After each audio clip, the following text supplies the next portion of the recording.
Hello దోస్తులు, ఎట్లున్నారు? మంచిగున్నారా? Welcome to కుర్ర రజనీ మణి 777 కుకింగ్ అండ్ వ్లాగ్స్.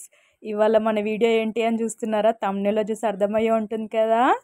రాగి sankati with chicken kaju gravy curry. రెండు కాంబినేషన్ ఏమన్నా ఉంటుందా? జబర్దస్త్ అంటే జబర్దస్త్ ఉంటుంది. ఆ ప్రాసెస్ ఏందో మనం ఇప్పుడు చూద్దాము. ఒక 1/2 kg బియ్యం తీసుకోవాలి. బియ్యం తీసుకొని ఉడకబెట్టాలి. ఉడకబెట్టిన తర్వాత మమ్మీ 1/2 kgకి రాగిపిండి ఎంత తీసుకోవాలి? 1/2 కిలో.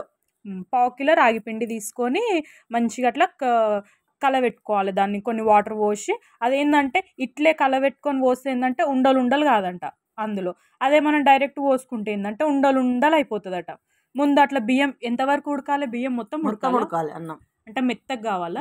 అన్నం మొత్తం ఉడికినాక ఇది పోసినాక మంచిగా ఉడుకుతుంది మొత్తం. అన్నం మొత్తం మంచిగా మెత్తగా ఉడికిన తర్వాత మనం ముందు కలిపి పెట్టుకున్నది ఇంట్లో పోసుకోవాలట. ఇంట్లో పోసుకొని మంచిగా కలగలపాలి. ఇక మంచిగా మొత్తం రెండు మిక్స్ అయ్యేటట్టు మంచిగా కలుపుకోవాలి. కలుపుకున్నాక చూసారు కదా ఎంత మంచిగా అయిందో.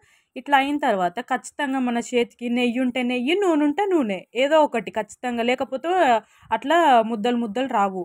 మంచిగా నూనెనన్నా నెయ్యి అన్నా మంచిగా అద్దుకుంటా మనకిష్టం, మనకి ఏ సైజు కావాలంటే ఆ సైజులో మనము మంచిగా ఉండలు చేసుకుంటా రౌండ్ రౌండ్గా. ఎంత మంచిగా తిప్పుతుంది మా మమ్మీ, గట్లే రౌండ్ రౌండ్గా మంచిగా తిప్పుకోవాలి. అట్లా తిప్పుకొని పక్కన పెట్టుకోవాలి. ఇవి కూడా ఒక్కొక్క ముద్ద తీసి అట్లా మంచిగా తిప్పుకొని పక్కన పెట్టుకుంటా ఉండాలి. చూసిరా ఎంత మంచిగా కనబడుతున్నాయి కదా చూస్తుంటే, రౌండ్ రౌండ్గా మంచిగా బాల్ల లెక్క. రాగి సంకటి అంటే గిట్లా ఇట్లా చేసుకోవాలి. దీనికి కాంబినేషన్ చికెన్ కర్రీ సూపర్ అంటే సూపర్ ఉంటుంది. రాగి సంకటి కాంబినేషన్ అంటేనే చికెన్ ఆయే. ఇక చికెన్ కాజు చికెన్ కర్రీ ఎట్లుందో ఇప్పుడు చూద్దాం. మంచిగా చికెన్ తీసి 3 సార్లు కడిగి పక్కన పెట్టుకొని, ఆ తర్వాత దీంట్లోకి ఏమేమి వేసుకోవాలంటే 3 టమాటాలు, 3 ఉల్లిగడ్డలు, 4 పచ్చిమిరపకాయలు, కొత్తిమీర, ఇవన్నీగా మసాలాకు కావాల్సిన సాజీరా, దాల్చిన చెక్క, ఇక ఇలాచి, ఇవన్నీ. ఇక పుదీనా కూడా తీసుకొని, మెయిన్గా కావాల్సింది కాజు అండోయ్. కాజు కదా మెయిన్ కావాల్సింది.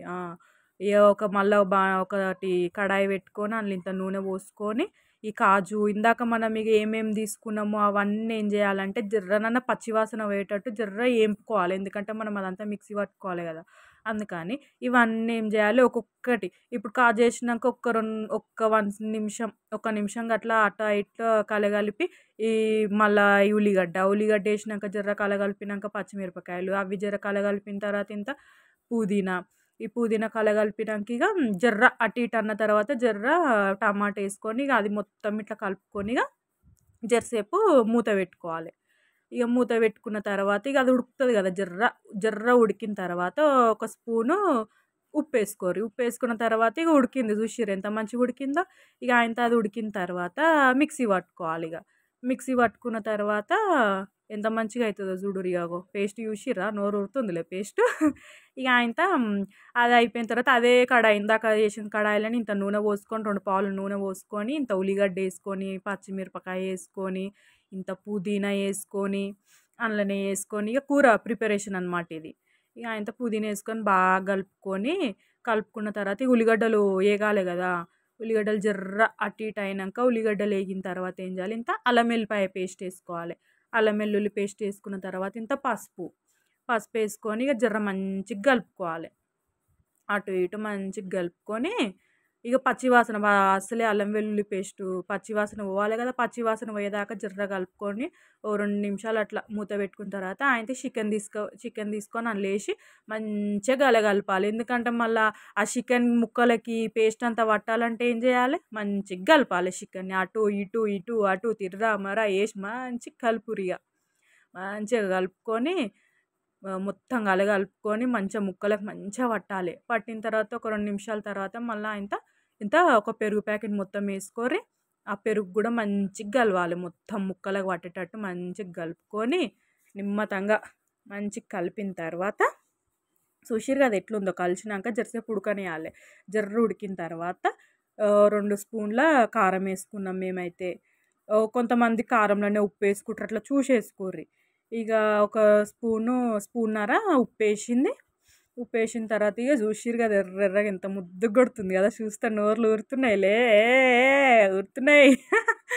ఆయన అందులో ఇందాక మనము చేసుకున్నాం కదా పేస్ట్, కాజు పేస్ట్ అదంతా, ఇది కూడా ఇందులో వేసుకొని ఎంతైనా జర గిట్లా కలర్ కనబడితే నోర్లు ఊరుతాయి లేరు, మంచిగా కనబడుతుంది కదా. ఆ పేస్ట్ కూడా వేసుకున్న తర్వాత జర మంచిగా కలగలిపి జర ధనియా పౌడరు ఇంత గరం మసాలా 2 వేసుకొని మంచిగా ఉడకనియాలి. ఉడకనిచ్చిన తర్వాత ఇంత కొత్తిమీర వేసుకొని ఒక 5 నిమిషాలు అట్లా ఉడికిచ్చిరనుకో, ఇక వేడి వేడి రైస్ సంకటి, ఇంకా వేడి వేడి కాజు చికెన్ కర్రీ చూసిర్రా, నోర్లు ఊరుతున్నాయి అందరికీ. టేస్ట్ అయితే చెప్పనక్కర్లేదు, నోర్లు చెప్పనక్కర్లేదు, నోర్లు ఊరుతున్నాయి కదా. టేస్ట్ కూడా అంతే జబర్దస్త్ ఉంది. ఎట్లుంది మమ్మీ? ఇక తింటున్నావు కదా, చెప్పు ఎట్లుందో చెప్పు. బాగుందా? బాగుందట, మమ్మీ కూడా చెప్పింది, సూపర్ ఉంది. అను ఎట్లుంది? అవునా జాను, నువ్వే? బాగుందా? టేస్ట్ బాగుందా? తిను.